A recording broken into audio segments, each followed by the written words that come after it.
Amado e mestre Jesus, com alegria que mais uma vez nos encontramos, Senhor.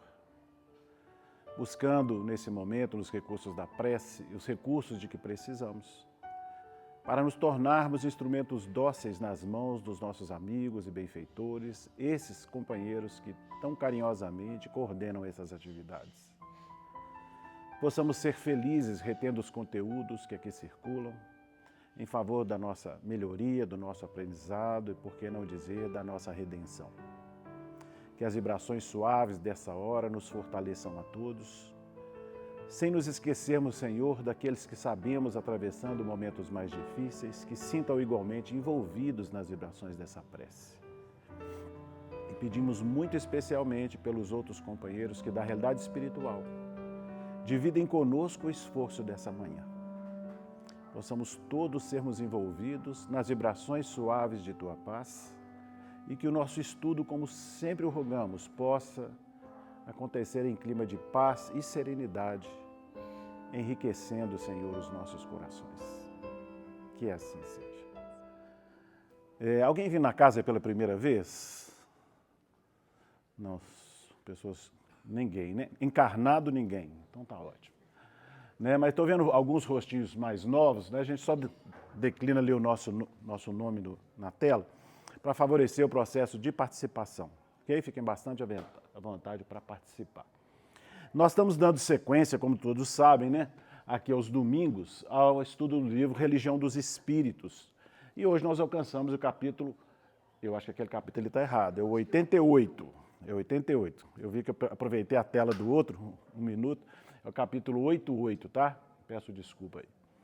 E esse capítulo se intitula Teste. Só para clareamento, o tema que nós vamos trabalhar hoje, gente, é extremamente conhecido, acredito eu, de todos nós, tá?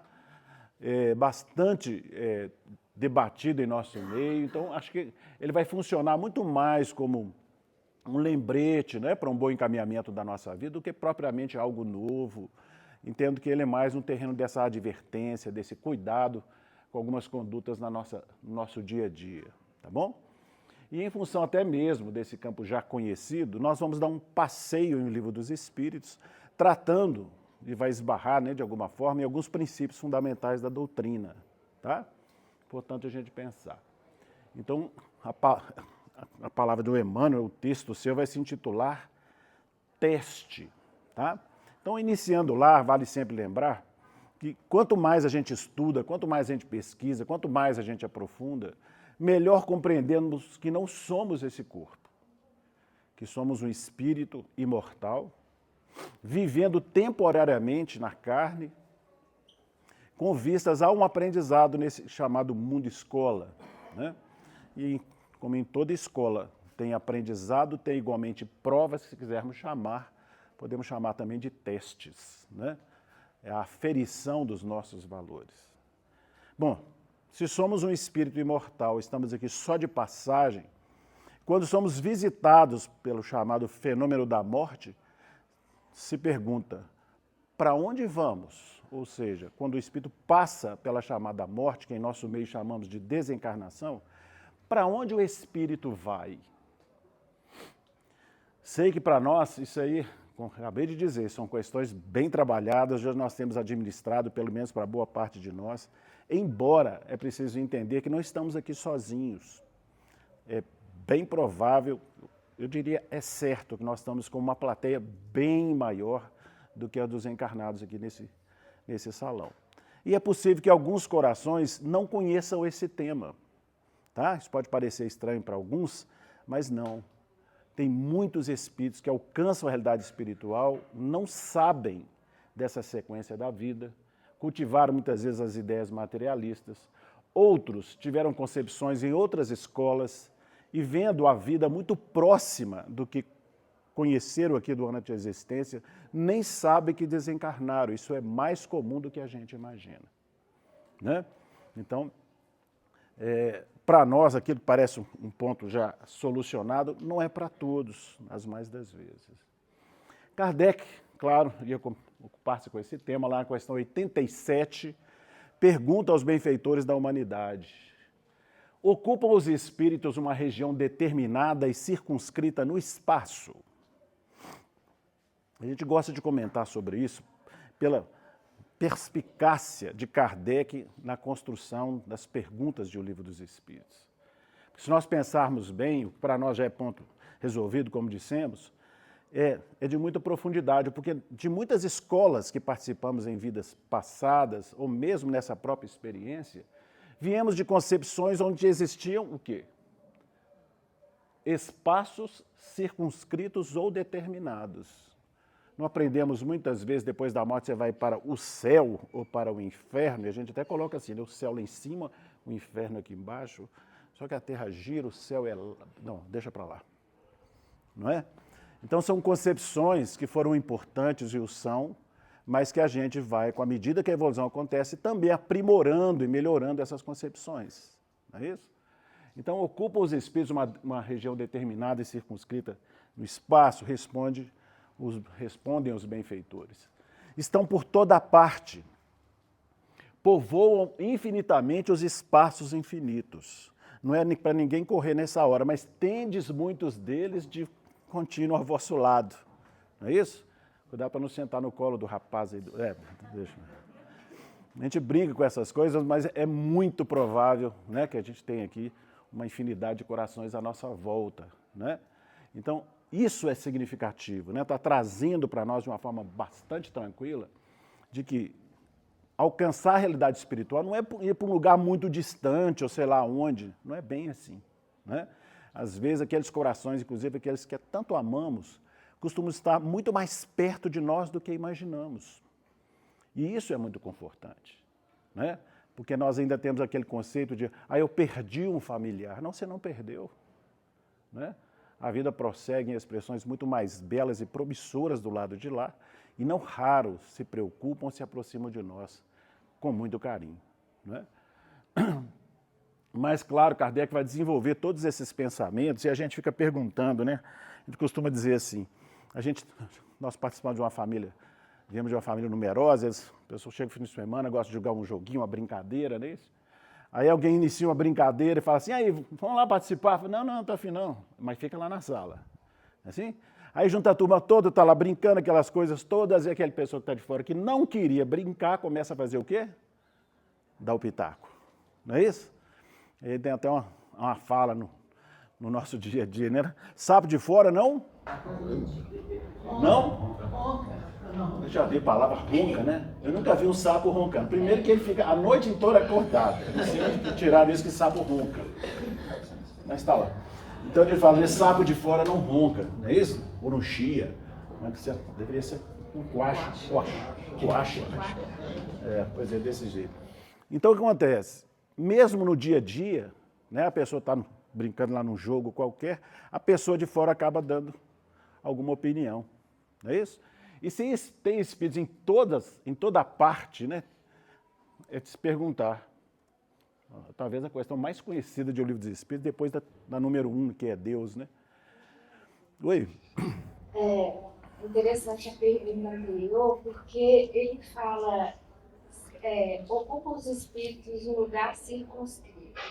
Uhum. Aí me veio em mente aqui, o nosso corpo é um espaço circunscrito. Uhum. E se a gente for pensar bem, às vezes nós não estamos onde está o corpo. Nosso pensamento, já que o espírito sopra onde quer, às vezes nós estamos em determinado lugar, fisicamente, mas mentalmente estamos em outro. Inclusive as nossas ações vão ser isso também. Quando eu estou num trabalho de caridade, muitas vezes num espaço difícil, igual já aconteceu com Gandhi, né? Com Chico, com outros exemplos,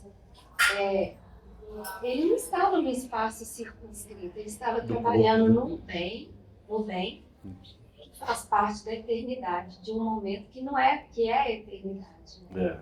Então, e outra coisa, a questão também da ansiedade. A gente está num espaço circunscrito, mas o nosso pensamento está num que nós criamos, que ele não existe, né? Onde estão os nossos interesses, etc. Ansiedade, depressão, né? Sim. O corpo é circunscrito, mas o pensamento está onde? A gente às vezes tem até dificuldade, principalmente nós ocidentais, né, de estarmos inteiros naqueles que fazemos, né, a gente está sempre perguntando. Interessante pensar. Bom, mas se estão de contínuo ao nosso lado, né, nós brincamos com a questão do jogo, aí vem a pergunta de Kardec: influem os espíritos em nossos pensamentos em atos, né? E atos, estamos no jogo da vida, não é assim? E se aqueles que estão fora do corpo estão mais próximos do que a gente imagina, seria te perguntar, não influenciam também em nossa vida? Né? Sei que a resposta também é bem conhecida. Influem muito mais do que imaginais. Influem a tal ponto que, de ordinário, são eles que vos dirigem. Né? Então, também gosto de refletir sobre essa questão, porque nós temos ela de cor, né? A grande maioria de nós tem não só a pergunta, mas a resposta da 459 de cor. Mas a pergunta é, será que a gente tem refletido maduramente sobre o que está sendo colocado? Né?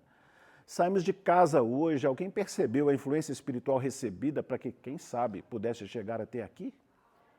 Então a gente às vezes lê as coisas, aprende e tal, mas a gente não consegue trazer isso para a nossa realidade. Né? Seja nesse momento que nós estamos dizendo, mas no decorrer do nosso dia, se de ordinário são eles que nos dirigem, e a influência deles é muito maior do que a gente pode imaginar, eu fico pensando, não estou dizendo para todos, talvez, melhor, corrigindo, estou dizendo para nós mesmos, para mim mesmo. Quantas vezes eu identifiquei que essa influência aconteceu na minha experiência, no meu dia a dia? Poucas vezes. E, no entanto, são eles que nos dirigem. Né? Então é um pontinho interessante para a gente parar e refletir, embora seja um contexto ou uma resposta bem conhecida. Bom, sabemos por tudo isso, né, da questão das influências espirituais, que elas podem ser de natureza boa ou menos feliz. Não é assim? Nessa questão da influência dos espíritos, da 459, é dito que isso tem muito a ver com aqueles que nos assistem. Tá? De ordinário são eles que vos dirigem, principalmente para a assistência espiritual que nos ampara. É a presença do amigo espiritual, o coordenador de uma atividade, são familiares que nos amam, é muito nesse sentido. E isso é importante, é tão consolador, confortante a gente ter isso em mente. Né? Quando você pega no Livro dos Espíritos e tem uma colocação grande falando da influência espiritual a nosso favor, ele vai falar, se a gente tivesse isso mais certo para nós, nós confiássemos nisso mais efetivamente, nós talvez dessemos passos bem mais acertados no campo da vida. Né? A certeza de toda essa assistência e esse amparo. Aconteceu com a gente numa reunião mediúnica, que os espíritos estavam conversando conosco, então a gente perguntou sobre isso, a participação deles na nossa vida. Ele falou, preste atenção nos seus pensamentos. Uhum. Então, sabe, quando você está com uma dificuldade, fala, gente, veio uma ideia, como é que eu não pensei nisso antes? Porque eu não pensei mesmo, eles é que me falaram. Eles falam no pensamento das coisas boas para a gente. Sim. Como também falam das outras. Porque a pergunta não vem só nos atos, vem também no terreno dos pensamentos, né, que são muito comuns. A gente também costuma refletir sobre isso, que as pessoas que duvidam disso.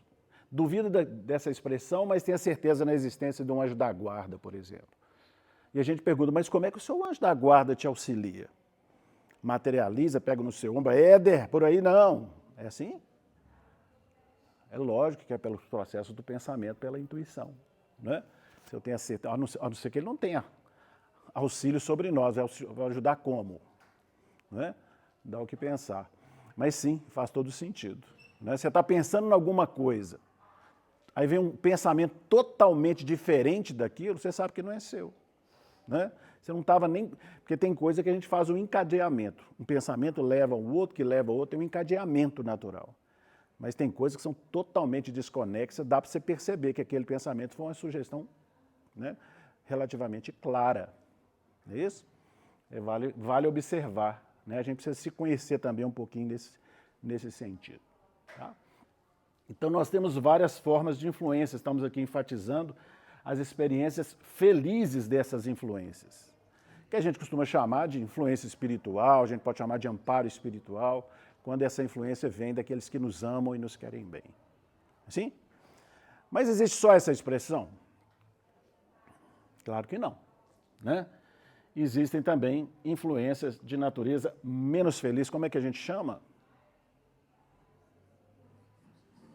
A influência menos feliz, como chamamos em nosso meio? Ah, que beleza. Pensei que fosse em coro, né? É obsessão. E lá, Kardec, na outra obra, Gênesis, vai conceituar bem o que seja obsessão. Vai dizer, chama-se obsessão a ação persistente. Ele coloca ali que um espírito mau, né? Vou corrigir Kardec, pensa bem que é ousadia, né? Um espírito imperfeito, né? No sentido de imperfeição. É lógico, ele não está ali, ninguém nasce mal ou vai ser eternamente mal, mas é claro que a concepção é no sentido de imperfeição, tá? Chama-se obsessão a ação persistente que um espírito mau exerce sobre um indivíduo. Apresenta caracteres muito diferentes, que vão desde a simples influência moral, sem perceptíveis sinais exteriores, até a perturbação completa do organismo e das faculdades mentais. Então ele está falando, em função de uma influência espiritual, nós temos um leque de possibilidades, né, como resultado dessa mesma influência. Se estudarmos o Evangelho, nós vamos ver Jesus operando muitas curas que tinham como base, né, como causa, as questões das influências espirituais. Não tinha questão de cegos que estavam lá debaixo de um processo de influência espiritual? Mudos, não tinha? A gente vai ver que as influências espirituais podem redundar até em enfermidades, né, que nos acometam. A gente sabe, estudando um pouquinho mais, sobre a questão, por exemplo, das contaminações fluídicas. Às vezes, a ligação no processo da influência é tão delicado que esses fluidos deletérios, né, negativos, criam lesões no próprio corpo físico. Né? A gente vê a grandeza das coisas, né? Grandeza no sentido da complexidade dos processos. Né? É sempre importante. Oi? Tem uma passagem de Jesus dele, que ele vai curar um endemoniado, que ele fala, meu nome é Legião. Quer dizer, ele não falava só dele, Exatamente. Né? Ele falava da legião que caminhava com ele. Né? É interessante. Está lembrando, não sei se você ouviu lá atrás, quando Jesus, né, vai a porta à praia lá, né, de Gadara, não é isso? Com os discípulos.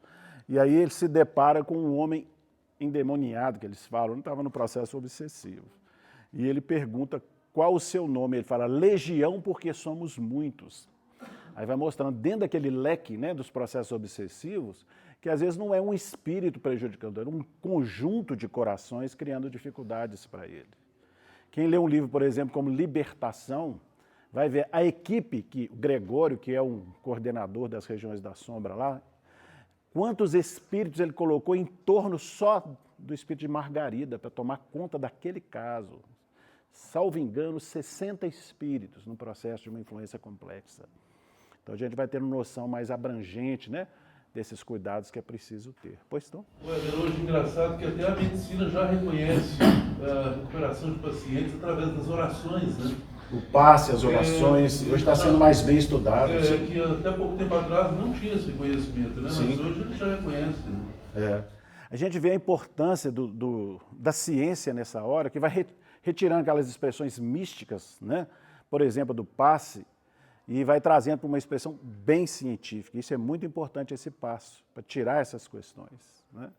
A gente tem feito um trabalho até do estudo a respeito do passe, o curso de passe, e é interessante quando a gente estuda sobre, vamos dizer assim, o caminho das energias que vem no passe. Né? Isso é bem trabalhado pelos estudiosos. Por que é importante isso? Quando você começa a entender o caminho que vem as energias do passe, que vem pelo o centro coronário, né? E a glândula de referência é a pineal, e ela é toda irrigada, segunda estrutura mais bem irrigada depois do rim, é essa glândula pineal. Vai ver que as energias vêm pela pineal, são lançadas no nosso corpo pela corrente sanguínea, por isso que o André Luiz vai trabalhar lá no mecanismo da mediunidade, sangue, né, e fluidoterapia, e é pela sua vontade, você transfere para a pessoa através do passe e ela recebe pela mesma pineal que joga no sangue. Quando você começa a perceber cientificamente o caminho das energias, a tendência é a gente corrigir muita coisa no campo muito místico. Vou falar coisa que eu já fiz lá atrás. chegava assim, na hora do passo, fazia assim, eu pegava como se fosse uma conchinha, derramava na pessoa. A igreja messiânica faz isso, né? Que é japonesa, né? A igreja messiânica, e o negócio deles é receber essa luz e passar a luz através das mãos. O passe magnético ele não é uma coisa que surgiu com a doutrina, né? Mas é importante a gente perceber essa questão da ciência, mostrando as coisas como funcionam, para a gente sair um pouquinho do misticismo, né? E das coisas espetaculares. Importante pensar, né? Então nós estamos vendo ali o processo da obsessão nas mais diversas formas, coisas que foi lembrado, por exemplo, do Gadareno. Na obra de André Luiz também tem um fato que eu gosto de citar ele porque ele fala de coisas muito cotidianas nossas. Está lá o André Luiz, eu acho que é no Ação e Reação. Tem um senhor lá lendo um jornal, lembra? Lembra? Estava lá lendo um jornal, o que acontece? André Luiz entra, eu não sei qual instrutor que estava ali na obra. Eu acho que é o Ação e Reação, não tenho certeza absoluta. Mas na hora que ele está lá lendo jornal, os amigos espíritos estão observando, entram 2 espíritos em situações complexas. Eles simplesmente aproximam daquele senhor lendo o jornal na casa dele e diz, quero beber.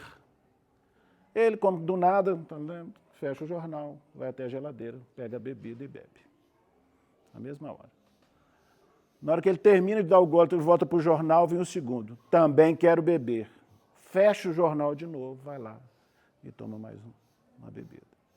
Olha que circunstância extremamente comum do nosso dia a dia, que às vezes a gente jamais imagina, pode ser uma indução de uma influência espiritual.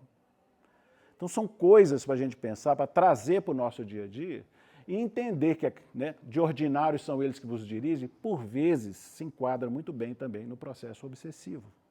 Né? Então um pouquinho nesse sentido. Quem nos chamou? Sérgio Felipe de Oliveira. A glândula pineal, um estudo aprofundado. Sim. Não são propostas, né? Ele recortou, né, através de aparelhos muito precisos, tem feito um trabalho grande em todos os sentidos. Muito bom, por sinal. Né? Bom, esse é o processo da obsessão. Existe o processo da assistência espiritual, existe a influência espiritual menos feliz, não é isso? E a gente fica perguntando, bom, se existe a influência menos feliz, por que meio podemos neutralizar a influência dos maus espíritos? Essa questão é que vai embasar a página de Emmanuel no livro Religião dos Espíritos. Tá? Fizemos um passeio ali pelo livro dos Espíritos, mas aí é a 469 que o Emmanuel vai usar para construir a sua página de hoje. Nós não vamos ficar presos à página, nós vamos trazer recortes dela, tentando trabalhar o tema. Tá? Então está lá a pergunta, por que meios, né, por que meio podemos neutralizar a influência dos maus espíritos? Lançando essa pergunta aqui, é bem provável que eu receba de cara a resposta correta. Mas pense, se nós lançássemos essa pergunta lá fora, no sentido de pessoas que ainda não têm o benefício do conhecimento que nos visita, não é? Quais são os meios de superação dessas influências? Se a gente for pesquisar, nós vamos assustar. Porque é muita coisa que a gente vê. Eu vou deixar algumas aqui para a gente refletir. Não é? Assim, estou colocando isso aqui, não no sentido de julgamento de quem quer que seja, pode ser que até aqui no salão, encarnado ou não, tenham corações que se valham dessas situações e nós não estamos aqui para julgar ou analisar. Só estamos dizendo que no nosso meio, o que a espiritualidade procura é essencializar os processos e as dinâmicas que nós precisamos. Então, aquilo que foi importante num determinado momento vai aos poucos sendo peneirado e a gente pode já ir descartando essa ou aquela coisa. É nesse sentido, espero que vocês nos entendam bem. Tá? Então, às vezes, nós usamos de muitas coisas que são sugeridas nesse sentido. E a gente precisa amadurecer essa questão mais racional de tudo isso. Pois não? Assim, o ser humano ele é muito iconográfico, da imagem. Uhum.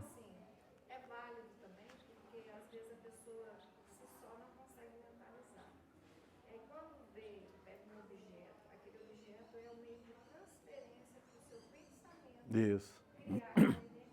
Sim. No livro dos Espíritos tem uma colocação, eu gostaria de lembrar a questão, não sei de cor, mas ele vai falar justamente isso. né? Não é igual aquela pessoa que faz a leitura lá através de, sei lá, de uma vasilha de água e tudo mais, né? Ela faz a leitura, ele fala, ela deposita tal confiança naquele processo que ela desenvolve os valores que precisa para o processo de percepção, mas na verdade não é a coisa, mas aquilo ali starta nela a possibilidade de fazê-lo. A mesma coisa aqui no terreno da confiança, por exemplo, né? O próprio crucifixo é usado por muitos corações, tem muito a ver com isso, porque ele deposita naquilo, por ser uma imagem ligada à figura do próprio Cristo, né? Ele observa aquele objeto e ele movimenta dentro de si os recursos que precisa. É verdade que não é o crucifixo, mas ele starta o processo que de alguma forma atende, tá? Mas é preciso também entender que essa dinâmica ela precisa ser trabalhada, tá? Mas a gente precisa ter profundo respeito com as pessoas que fazem ainda uso disso ou daquilo, cada um a seu tempo nesse sentido. Mas é importante a gente trazer essas questões para a gente já ir também refletindo, se a gente ainda esbarra nessas questões, né? Refletindo se não é preferível a gente já cultivar uma outra expressão nos terrenos da confiança e da fé.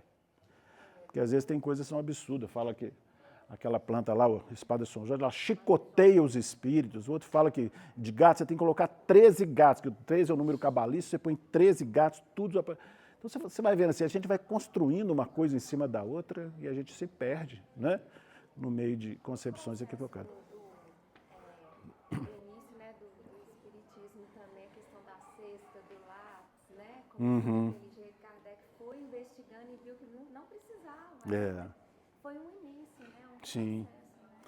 Ele está dizendo aqui que no processo de construção da própria doutrina, no início a espiritualidade se valeu de uma cestinha, os médios encostavam, depois na cesta ver as letras e tal. Mas esse foi o cuidado da espiritualidade para mostrar a independência do fenômeno. Se fosse direto na mão do médium, ia demorar muito para as pessoas entenderem a independência.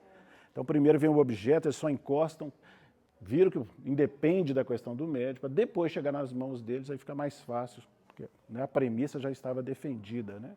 Se você pensar nisso, na história do espiritismo, trazer isso para a história da humanidade, pode aplicar-se a questão dessas expressões. Lá atrás foram, e ainda, né, por vezes, são necessárias uma questão muito objetiva para a gente ir a essencializando na direção de onde é preciso, não sei se ficou claro.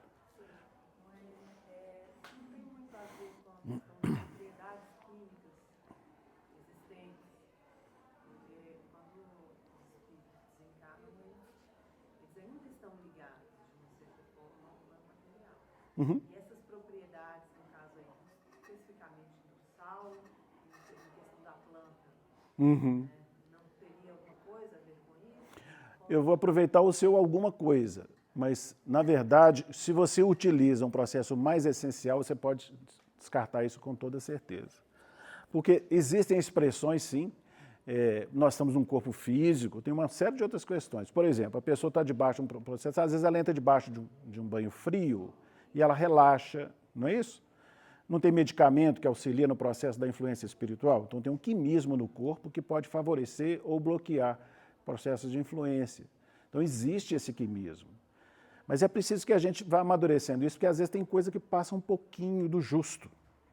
E entra no capítulo da crendice. Então é esse movimento, a gente tem que ter cuidado. Então a tendência é a essencialização. Né, o que possa ser dispensável. Né, é dito que lá na frente nós vamos ser os médicos de nós mesmos. Nem precisa de médico e muito menos de remédio. Ninguém pode comprar felicidade na farmácia. Mas alguém vai dizer que os remédios são negativos? Vai depender de como se usa. É uma ferramenta e tanto, né? A medicina é uma bênção na nossa vida. A gente vê vários exemplos aí em várias culturas, né? Sobre a questão da gente educar justamente essa nossa força mental. Então a gente vê o hinduísmo, o budismo, né? O yoga, tudo isso para levar ao equilíbrio, né? Isso na parte oriental. E a gente vê uma bem tecnicista, né? Que a própria NASA estudando esses fenômenos também para mostrar que a questão psíquica ela é muito importante, ela pode trazer a cura, né? Perfeito. Aquele Humanos que Cura, que é de a pessoa da NASA, né? Mostra que, assim, Deus é tão perfeito que a evolução vem. Mesmo a gente ainda não podendo ou não querendo utilizá-lo, vem junto com todas essas transformações humanas. Em torno, as coisas vão acontecendo, né? Que bom se a gente conseguir se ajustando a essas descobertas, esses encaminhamentos, né? Então, por que meios, né, por que meio, melhor dizendo, podemos neutralizar a influência dos maus espíritos? Nós ainda não vamos responder, mas é isso aqui, é a resposta disso mais à frente é que virá, né? Que meios que a gente pode utilizar nesse sentido? Olha lá, tá vendo que isso aqui vem endossado, que a gente estava falando, vem endossado pela colocação dos benfeitores, né? Kardec na 477, também preocupado, né, interessado nesse tema, vai perguntar: as fórmulas de exorcismo têm qualquer eficácia sobre os maus espíritos? Não é uma prática muito comum, principalmente lá atrás, né? Sabem a resposta, não sabe? Não precisa pôr, não, vocês sabem, não? Olha lá. Não.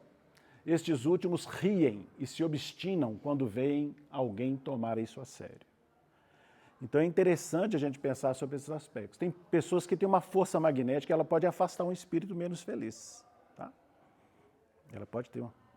Mas não é nesse sentido, por isso que a gente tem que abrir um pouquinho, né, o nosso entendimento, para perceber que não é uma prática. Isso tem muito a ver com, vamos dizer assim, os valores morais de cada um. Nós vamos lembrar no Evangelho os filhos de Sevas, é Seva, né, que chama? Que viram lá, né, Paulo afastando os maus espíritos, ele chega lá e diz: nossa, esse talismã, aquelas coisas todas. Em nome, acho que é em nome de Paulo ele fala, né? Esqueci como é que ele fala. Mas ele quer expulsar os demônios lá, o demônio. E o demônio, através de uma, fala assim, esqueci que ele falou duas coisas, eu não sei se é Jesus, eu sei quem é, Paulo eu conheço, e vós quem sois? E cai sobre eles e o machucam profundamente. Você vê que o problema não é o processo exterior, é o valor moral que cada um consolida, né? Então a gente tem que ter esse cuidado, não sair aí achando que pode tudo, e não é bem assim, né? Jesus eu conheço, Paulo já ouvi falar. E vós quem sois? Obrigado, né? Nessa linha. Então é importante a gente perceber sobre isso, né? As fórmulas têm valor relativo dentro de todo esse processo. Tranquilo isso? Volto na pergunta. Por que meio podemos neutralizar a influência dos maus espíritos? Não terminei ainda. Primeiro, a gente precisa ressignificar o processo das influências espirituais. Você quer combater o processo? Comece por entender o que é o processo da influência espiritual e principalmente com a finalidade, né? Porque tem muitas questões que estão dentro desse assunto. Kardec também se ocupou com isso, olha lá. Por que permite Deus que espíritos nos excitem ao mal? Não faz sentido a pergunta dele? Deus é amor, Deus é bondade, a gente cultiva Deus, né? Mas por que Deus permite que os espíritos maus nos influenciem? Nessa hora acho que ele estava dormindo. Claro que não é isso. Por isso que é importante a gente ressignificar os processos. Porque existe uma permissão, né? A gente costuma dizer que na lei divina tem duas expressões, o que Deus quer e o que Ele permite. Duas coisas diferentes. Não esquecendo, né, que tem muito amor por detrás dessa permissão aí. Profundo respeito à criatura, né? Sim. De Jesus. Percebe pela sua fala como a gente precisa repensar as coisas e ressignificar? Porque às vezes a nossa observação e as nossas conclusões são apressadas e as mais das vezes são distorcidas, né? Então está perguntando, por que permite Deus que espíritos nos excitem ao mal? Resposta, os espíritos imperfeitos são instrumentos próprios a pôr em prova a fé e a constância dos homens na prática do bem. Percebe que é um teste? Que é o título da página de Emmanuel? Os espíritos perfeitos são instrumentos próprios a pôr em prova a fé e a constância dos homens na prática do bem. A resposta é bem mais extensa, tá? Nós recortamos um trecho. Mas quisemos trazer essa segunda frase para a gente também pensar. Como espírito que és, tens que progredir na ciência do infinito. Eu gostaria de ouvir de vocês. O que isso tem relação com a primeira parte da resposta?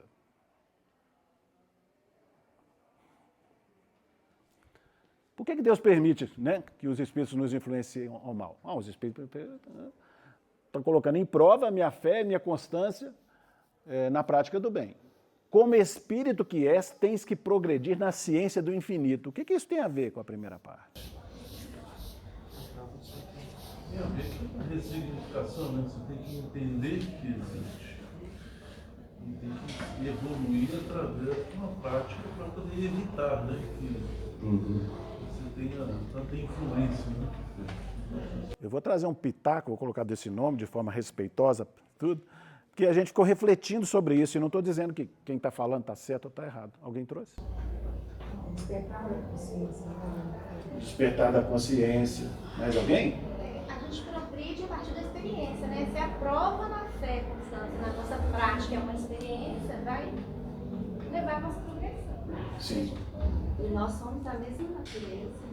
Nós sabemos muito bem que estamos sendo influenciados, né? E como vencer, sabemos.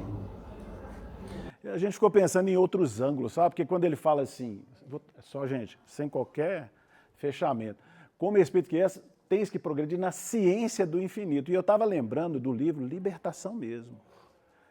Porque precisava de dar acolhimento a um espírito muito endurecido que era Gregório, o chefe daquela organização do mal, como foi dito ali, né? É nosso irmão com os mesmos atributos de imortalidade, etc. Mas vinculado naquele momento a uma teia de perversidade, de maldade.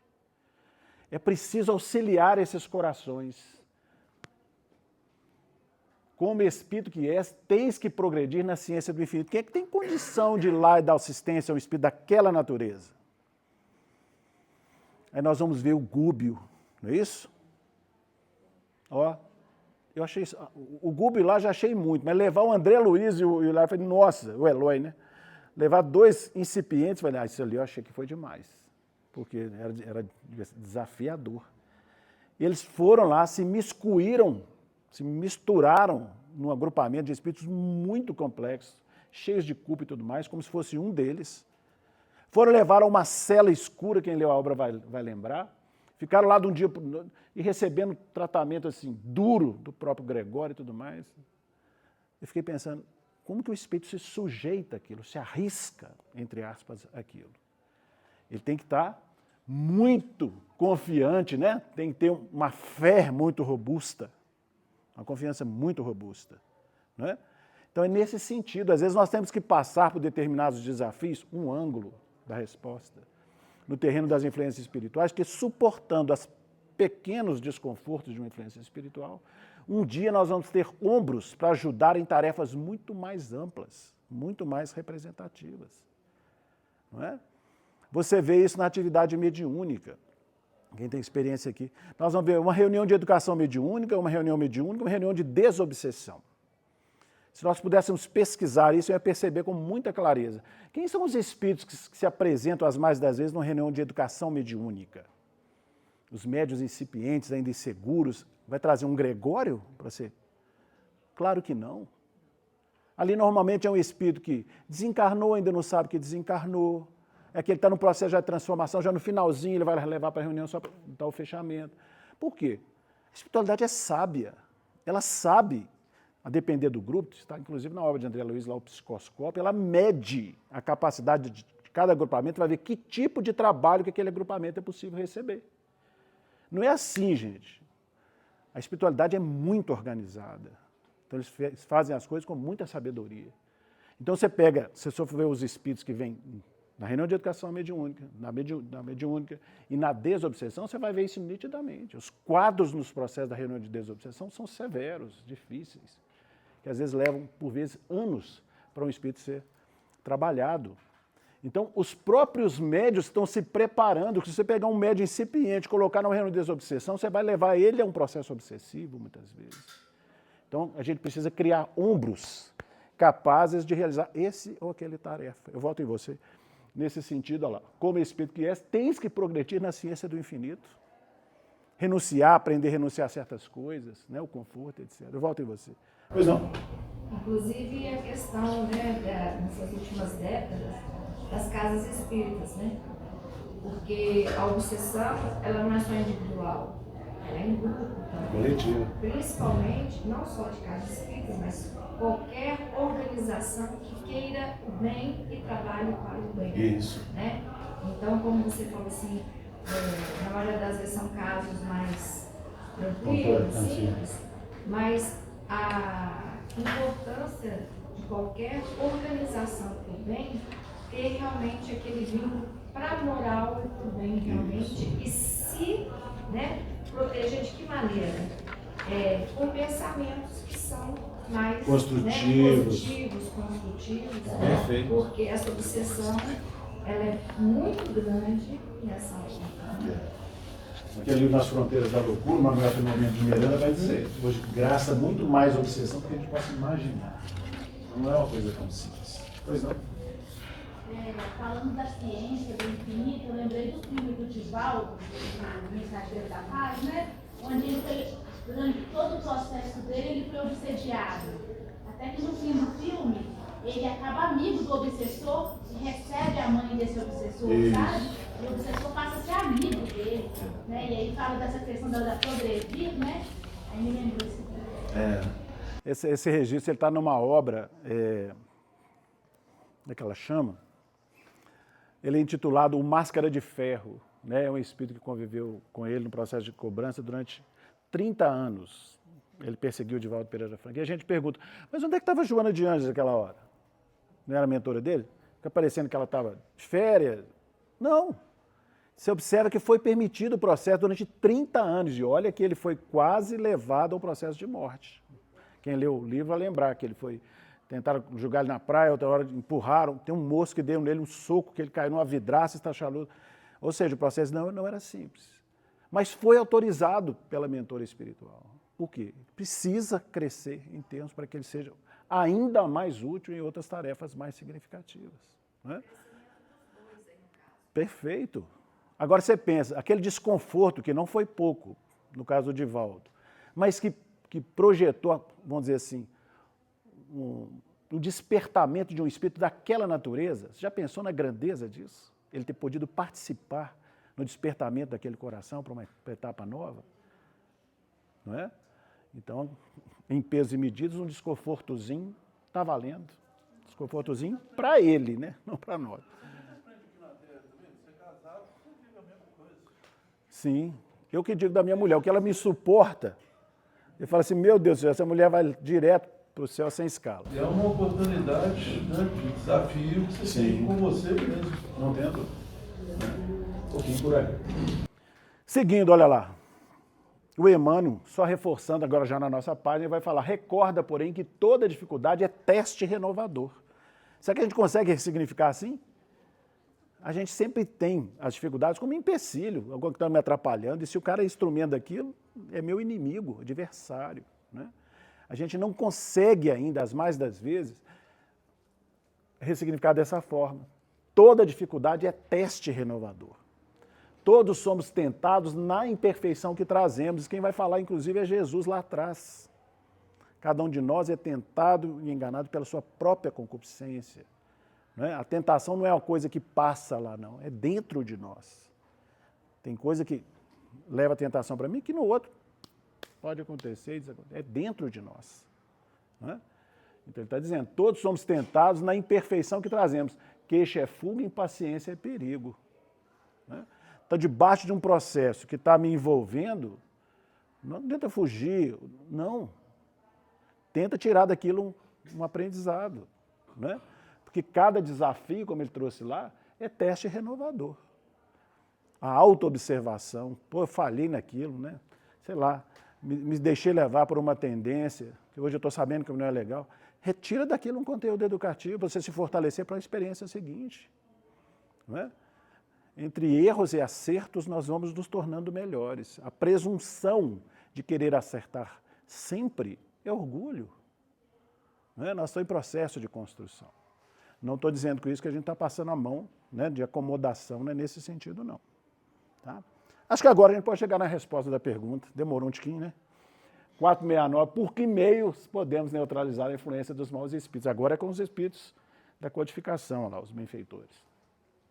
Praticando o bem e pondo em Deus toda a vossa confiança. repelireis a influência dos espíritos inferiores e aniquilareis o império que desejam ter sobre vós. Guardai-vos de atender às sugestões dos espíritos que vos suscitam maus pensamentos, que sopram a discórdia entre vós outros e que vos insuflam as paixões más. Interessante, porque observando essa colocação, tem uma reticência ali, tem uma continuação. Observe que é tudo no campo, como alguém trouxe lá, dos pensamentos, é no campo mental. Observe, né? Suscitam maus pensamentos, sopram discórdia, insuflam paixões. Vê que o processo é sutil nos processos dessa influência, não é? E, como ele foi falado, aliás, vai falar na sequência. Olha lá. Desconfiai especialmente dos que vos exaltam o orgulho, pois que esses vos assaltam pelo lado fraco. Essa é a razão porque Jesus, na oração dominical, vos ensinou a dizer: Senhor, não nos deixeis cair em tentação, mas livrai-nos do mal. Porque o que aquele companheiro que não nos quer bem, ele vai atuar onde? Onde nós temos o calcanhar de Aquiles, gente. É o nosso lado fraco, como está definido ali. Né? E isso é importante a gente perceber, porque se a gente está caindo na tentação, é sinal que a raiz do processo ainda está bem viva. Porque é cômodo, e isso acontece com alguma frequência. Estou debaixo do processo de obsessão, de uma influência espiritual, de um espírito mau.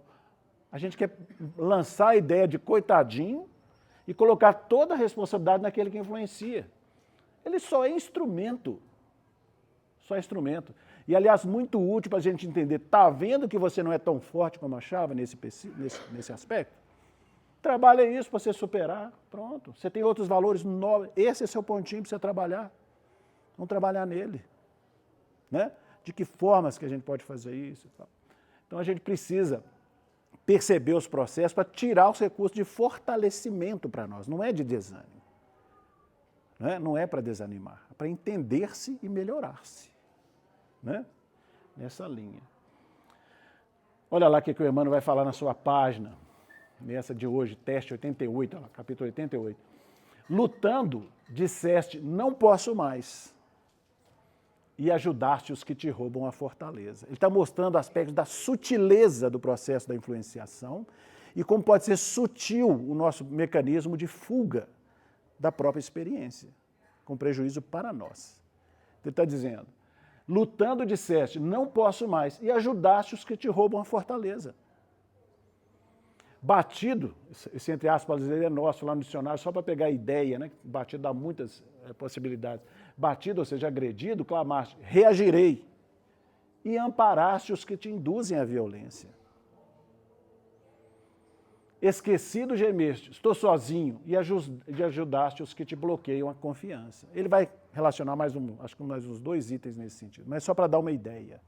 Né?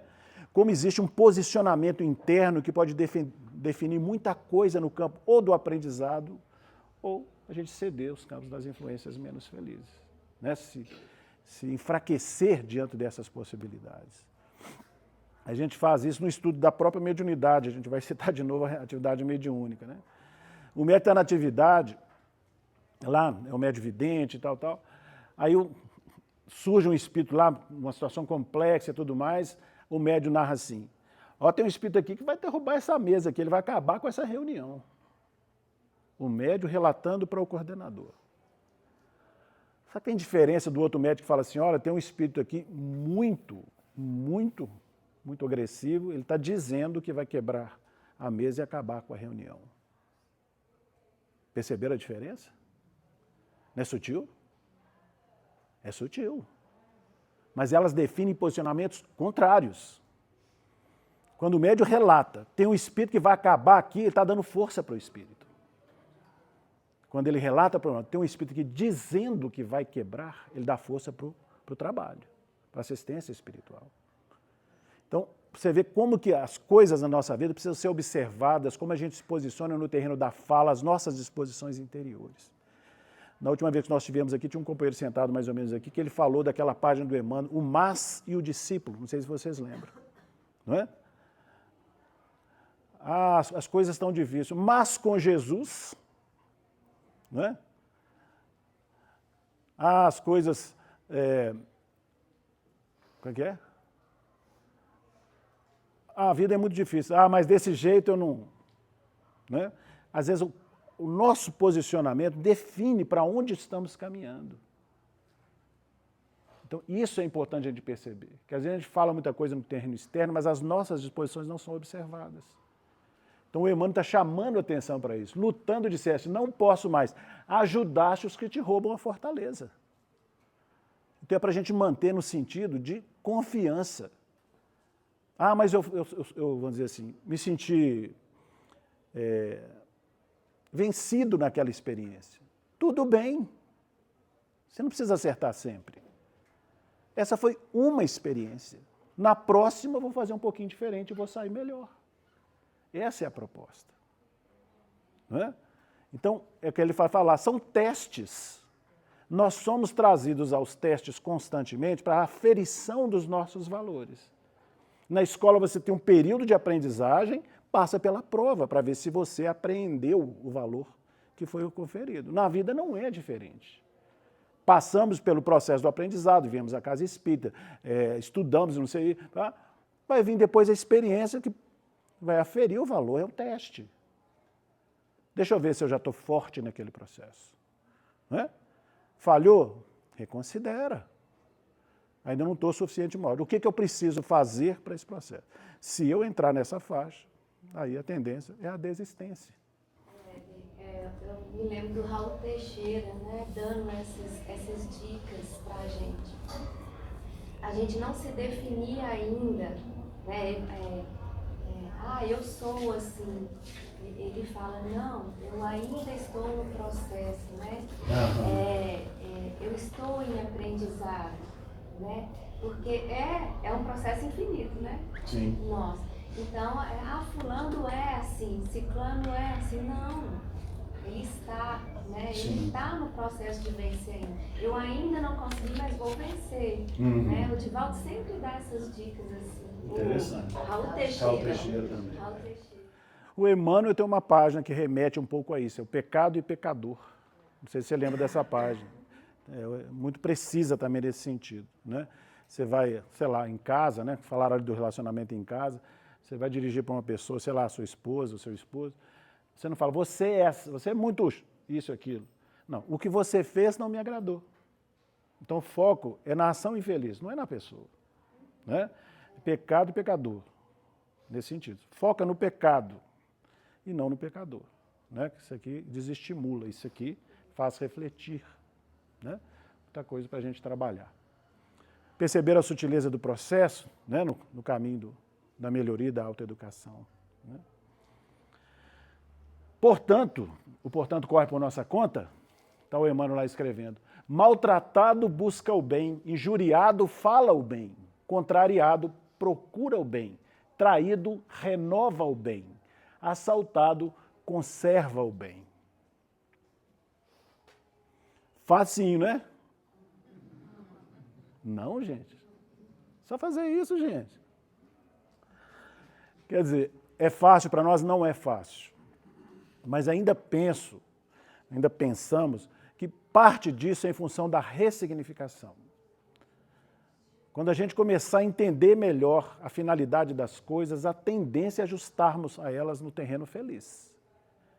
Vou voltar a um exemplo clássico nosso. Perdão é fácil. Tem muita gente que fala, eu perdoo. Arranhãozinho. Arranhãozinho a gente perdoa com certa facilidade. Mas tem processos que são desafiadores, não tem? Desafiadores. Mas se a gente entende a dinâmica, a tendência é caminhar-se para a linha do perdão. Sai daquela concepção de perdão como favor que você faz para o outro, porque isso gera indignação mesmo. Quantas vezes, nas atividades mediúnicas, né? Ou então no conversa com uma pessoa, no atendimento fraterno, mas você precisa perdoar. Mas como assim perdoar? O cara faz isso e aquilo, papai, e eu que tenho que perdoar ele? Perceberam que ele está interpretando que eu tenho que fazer um favor para ele? Não é?